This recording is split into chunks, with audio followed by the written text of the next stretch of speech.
Olá, seja muito bem-vindo. Hoje eu vou fazer algo que eu ainda não tinha feito, que é responder a um comentário em vídeo. Então hoje eu vou interagir com um comentário de um inscrito aqui do canal, em um vídeo em que eu falo sobre TDAH. E de antemão, eu já adianto, antes de qualquer coisa, é importante que você saiba que apenas uma avaliação detalhada, feita por um profissional qualificado, pode determinar se você tem algum transtorno ou não, seja TDAH ou outro transtorno. Lembrando que, para quem não conhece, TDAH é uma sigla que se refere a transtorno de déficit de atenção e hiperatividade. Existem outros vídeos aqui no canal em que eu já falei sobre esse tema e eu vou continuar trazendo novos conteúdos assim que possível. Se você ainda não é inscrito aqui do canal, se inscreva. E se você gostar do vídeo, deixa o joinha para me apoiar, tudo bem? E se você tiver alguma dúvida, comente aqui no vídeo e quem sabe ele vira um novo conteúdo aqui para o canal em que eu venha a responder esse seu comentário, tudo bem? Então vamos lá, eu vou ler aqui, vou mostrar para você qual foi o comentário. É o seguinte, Oni0617. Será que é uma referência ao anime Demon Slayer? Bom, não sei, mas aqui diz o seguinte. Queria saber se no TDAH as estereotipias são comuns como no autismo. Primeiro ponto. O que são estereotipias? Basicamente, estereotipia é um comportamento repetitivo e ele pode estar presente sim, não apenas no transtorno de déficit de atenção, mas também em alguns outros como o TDAH.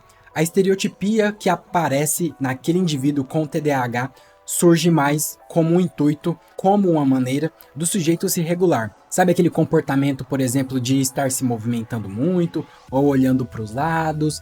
Isso é um movimento que pode ser considerado um movimento estereotipado porque ele não apresenta uma função muito clara.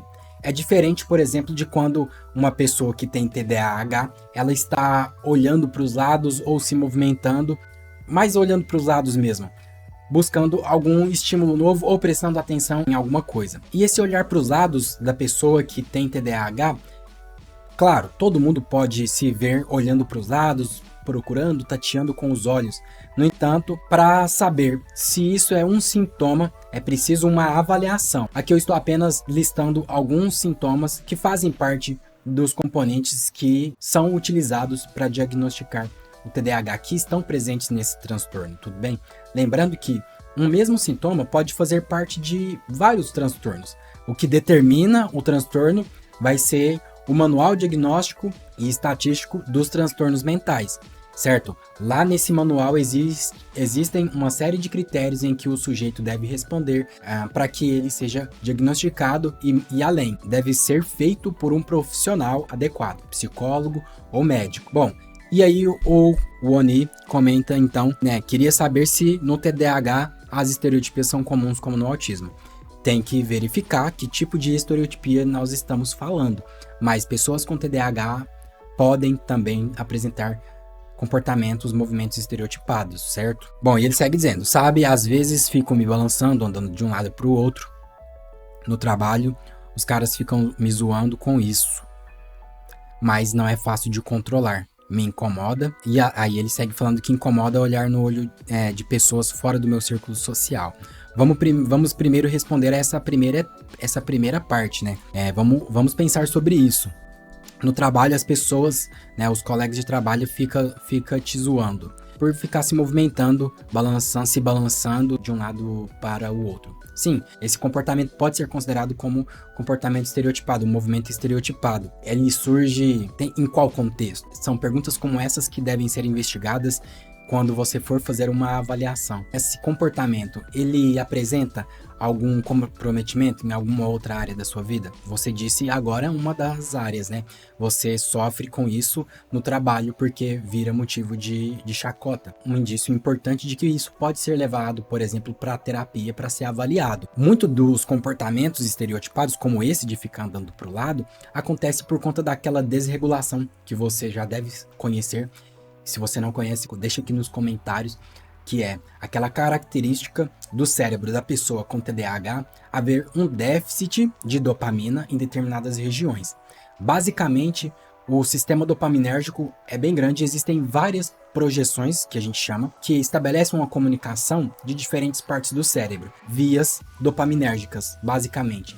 E uma delas envolve a área que a gente chama de mesolímbica e o córtex. Então, uma via mesocortical, certo? Pensando no mesencéfalo, que é uma estrutura do cérebro que se comunica com o córtex.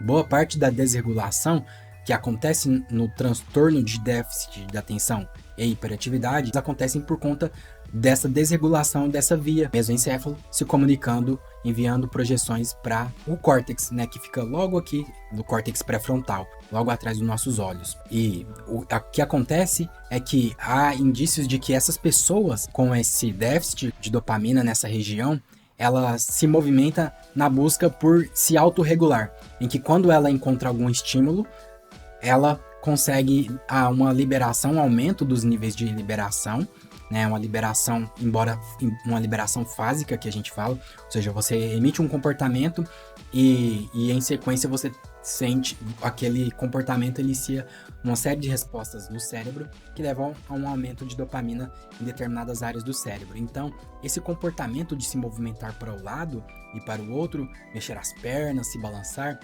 no TDAH, há a hipótese de que isso acontece justamente na busca por esse indivíduo de tentar regular essa liberação, essa quantidade de dopamina no cérebro. Então vamos seguir aqui.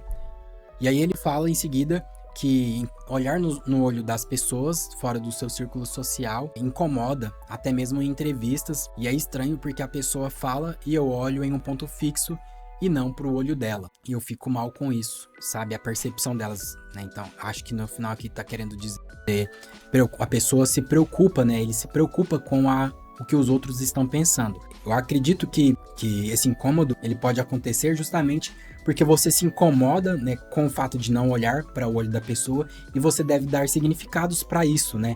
E aí, mas isso é algo que deveria ser investigado, por exemplo, na terapia. Mas voltando para o sintoma, né? Se isso seria sintoma de TDAH. O fato de olhar para o olho, eu imagino que você comentou por conta do autismo, né? Que foi a primeira coisa que você falou, que sintomas comuns com o autismo. Uma pessoa que está dentro do espectro autista, ela apresenta, sim, esse sintoma de dificuldade de contato visual. E aí entra a questão da importância da avaliação. Porque é diferente para uma pessoa que tem TDAH ou uma pessoa que não tem, uma pessoa comum. Pessoas que não têm nenhum transtorno também podem apresentar essa dificuldade de olhar para o olho das pessoas. Mas no autismo, o motivo dessa dificuldade é um motivo X, vamos dizer assim. E para o TDAH, por exemplo, provavelmente seria uma dificuldade de fazer contato visual porque essa pessoa está distraída olhando para outra coisa. Numa entrevista de emprego, por exemplo, você se pega olhando para um quadro, né? Você se pega olhando para um detalhe no ambiente e isso puxa a sua atenção e aí você desvia o olhar. Então é preciso avaliar, mas sim, pode ser um indício, né, de desatenção. Então, desatenção é um sintoma que está presente, um dos sintomas que está presente no transtorno em si, a desatenção. E a hiperatividade é outro sintoma diferente que envolve uma hiperatividade locomotora, tá bom? Só para ficar claro aqui. E aí, volto a dizer, o que é mais importante nesse caso é verificar para uma pessoa que tem TDAH, se ela tem TDAH, isso está gerando comprometimento? No comentário, a gente pode perceber, o inscrito disse, ele se sente incomodado, então, com as relações sociais, e esse comprometimento se desdobra para o social e trabalho. Será que outras áreas mais poderiam estar presentes? É esse tipo de investigação que um profissional capacitado vai fazer e te orientar. Eu sou neuropsicólogo e faço avaliação neuropsicológica. Uma série de testes que avaliam QI, personalidade, atenção, memória de trabalho, uma série de funções que são avaliadas para identificar se uma pessoa apresenta o déficit ou não. Então, é mais importante ainda do que verificar sintomas de um transtorno especificamente, é importante você verificar, junto com o terapeuta, junto com o profissional, se isso gera um comprometimento, um sofrimento na sua vida e em mais de uma área específica, como foi dito aqui, né? Então, surge aí uma alerta para investigar. E mesmo que não seja TDAH, se está gerando sofrimento, se está gerando comprometimento no trabalho, no social, já é algo que vale a pena investigar, concorda? Eu espero que o vídeo tenha sido explicativo e que outras pessoas consigam encontrar alguma informação útil para si. E lembrando que nenhum desses vídeos tem o propósito de diagnóstico.